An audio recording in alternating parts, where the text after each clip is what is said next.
Welcome, welcome, ladies and gentlemen, to another Propagandacast Lehr with me, your host, Imperial Dane. The topic of today are the Pioneers. Yes, indeed, ladies and gentlemen. The charming Pioneers here. The starting unit of Ost here. The first infantry unit available. Well, semi-infantry unit anyways. Armed with MP40s, 4-man squad, and only 200 manpower. They are what you start out with, and what you will end with. Well, probably not there that far. They also possess a few upgrades. They possess access to flamethrowers and minesweepers, and they are one of your most valuable units. Partly because the minesweepers will be quite handy in clearing out enemy mines, of course, which is always a hazard to be mindful of.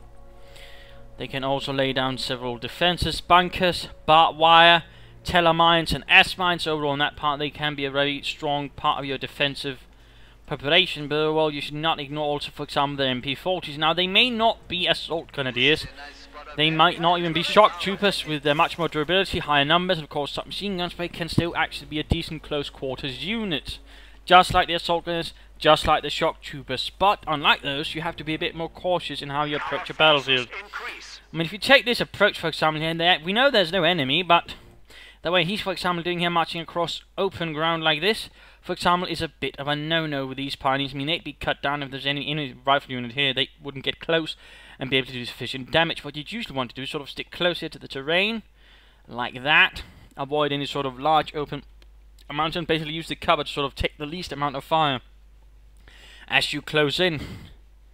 And depending on the situation, you might also use the terrain to, for example, direct block, like say, for example, buildings could be used. Large amounts of trees and such can also be used sort of that way, ensure you don't even get shot in the first place. Of course, with Pioneers, when it comes to combat, your goal is to get as bloody close as possible. Of course, in regards, they're also a bit vulnerable. I mean, they don't have Panzerfaust, they don't have anything, for example, protecting those vehicles, for example, versus an M3A1. As an example here, they're quite vulnerable. On the other hand, if they can get close to an enemy unit, in most cases, for example, say a conscript squad, can actually be overwhelmed, though that rather depends on how much damage they've taken and a few other minor factors.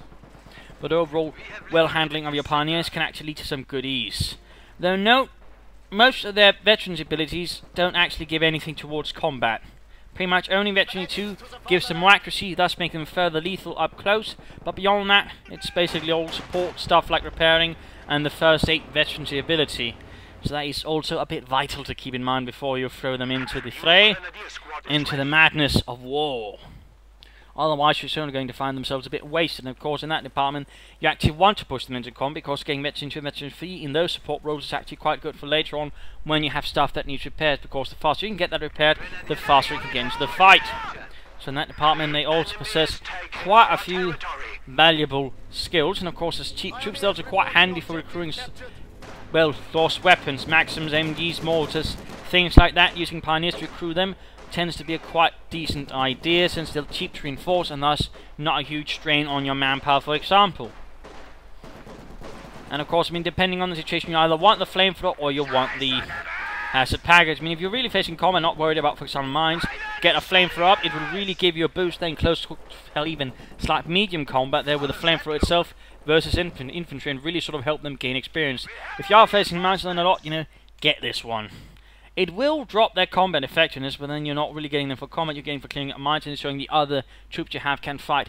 Getting more of them in the longer run is not entirely a bad idea, because of course you'll have the ability to sort of repair faster, but otherwise, even then, having a small close combat element like these can still provide a bit of an edge here and there, depending on the terrain. So that is vital to keep in mind with your Pioneers. And of course, using the Pioneers to also lay down barbed wire, for example, a nice one is just basically deny cover to your opponent, block direct access approaches like these, and otherwise just make it harder for your opponent to move about, so that's time to keep out. But again, note here, scout coming in, Pioneers out in the open, and there is largely nothing they can do, and they have to retreat. So that was a slight demonstration there in the strengths and weaknesses of the Pioneers. And overall, they are quite handy, but again, they're not going to be assault grenadiers, they're not going to be shock troopers, they will not single-handedly win you a fight, though again, depending on the situation, they can actually do a lot of damage to your opponent. And so when you have more squads working together, they can actually probably tear up a few units quickly in close quarters combat. But with that in mind, again, they're not grenadiers, they're not panzer grenadiers. they're nothing like that. And again, if you march across open ground without any sort of concern for cover terrain, they will get murdered. And of course, that's the thing to remember as a Soviet player, they will get murdered if they run around out in the open. But again, you have to take them seriously, because if you don't, they can actually hurt you pretty badly. Again, that is the vital thing to keep in mind. They are actually quite mean compared to previously. And again, they can pull off quite a few things. I mean, certainly, if you, for example, see a pioneer squad standing out in the bloody open and it looks suspiciously calm, you know, you can, for example, deduce they might have laid down some mines. Of course, if there are no flags, I mean, that's probably mean telemines, but still, a little tip there as well. Again, as the game progresses, most players actually tend to use them for harassment, sort of running out on the flanks, because, again, they are a cheaper to replace unit, because, again, at 200 manpower, they're not, for example, going to drain your manpower madly if you lose them. But at the same time, for example, I'm not thinking your opponent going to be sending in over sort of rated response towards. So in that department, they're also quite handy. And of course, with Minesweepers on, they also make an excellent harassment unit, because you can essentially avoid, you know, getting blown up by a single mine here and there. So that's also a good reason why a lot of players tend to use them for harassment in the later game. Minesweepers. It does really help them with harassment, of course. Again, then they're really only suitable for harassment support roles, clearing up stuff. They pretty much stop being combat units. But usually it'll be worth it, because you won't have men blowing up left and right, or say have eagles blow up left and right. So that is also a neat little thing to keep in mind there about your pioneers. Help you get a bit more out about them, and of course, you know, avoid losing other men senselessly and in a silly manner. No, they don't actually get any benefits from doctrines. I mean, they don't get so many abilities right there, so that's something also to keep in mind. There's nothing in that department that really synergizes with them, except maybe elite troops and the troop training ability. And certainly if you can get that, that's not a bad idea. Quickly get you some veteran 3 pioneers, which again will be great at repairing stuff, though just sending that to combat right away might be a bit of a waste of resources. So that's not to say you shouldn't do it at all, but again, it should not be your primary purpose for training them up with elite troops. Troop training, so that's a little thing there to keep in mind as well, to sort of ensure you get the most out of your pioneers and don't waste them. But again, well handled, they can actually be quite a force for the opponent. They can cause quite a bit of harm, they can cause quite a bit of frustration, and they can certainly just be quite handy in supporting you. So they do possess a few roles here,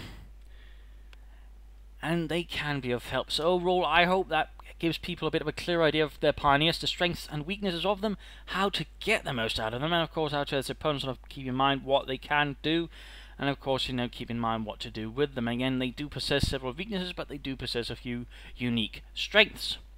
So with that in mind, I hope people enjoyed this. I hope people learned something from it. If you didn't mind to subscribe, tell your friends, share it with the world. If not, you know, I'm terribly sorry, but please let me know in the comments, you know, what you might like a Propagandacast later on, and I'll try my best. This is Imperial Dane, wishing you all a good and happy day.